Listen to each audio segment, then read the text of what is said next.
Apa kurang kejamnya Jokowi?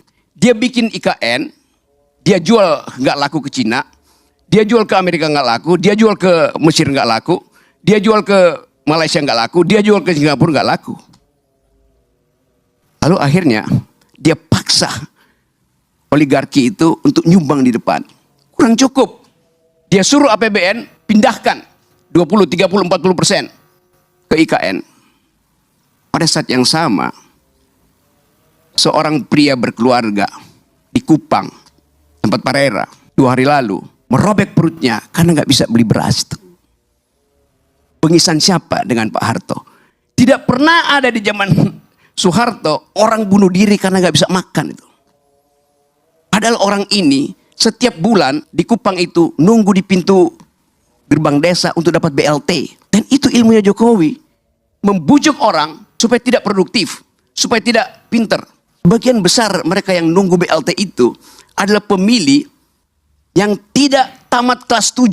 Bagaimana mungkin kita bicara hal-hal yang normatif, etik pada pemilih yang 80% dari pemilih Indonesia itu tidak tamat kelas 7, artinya tidak tamat SMP. Mereka menunggu serangan fajar, mereka menunggu BLT. Itu bengis namanya tuh. Zaman Pak Harto kurang ajar.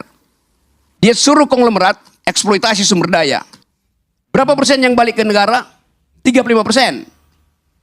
Zaman SBY berapa persennya balik ke negara? 27%. Zaman Jokowi berapa persennya balik ke negara? 6%. Itu bengis namanya tuh. Hak saya untuk dapat keadilan, hak mak-mak untuk dapat nutrisi supaya anak-anaknya punya masa depan, tidak mengalami stunting, dibatalkan oleh Jokowi melalui proyek-proyek infrastruktur yang gak ada gunanya tuh. Tadi saya baca di koran, Gubernur DKI bilang begini, ASN kalau Anda malas, saya kirim ke IKN.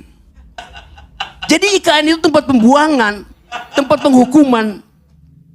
Jadi Anda bayangkan seluruh literasi, narasi dari rejim Jokowi itu buruk, minus bahkan. Tidak mengajarkan impian, kenyataan yang dibikin oleh Jokowi. Di mana IKN itu bagus? Ada di mana? Di laptopnya Jokowi itu. Itu dasarnya. Jadi saya mau terangkan ini untuk memberitahu bahwa yang disebut otoritarianisme tidak harus melalui keadaan yang Anda lihat. Kenapa Presiden Soeharto otoritarian? Ya karena dia rejim militer.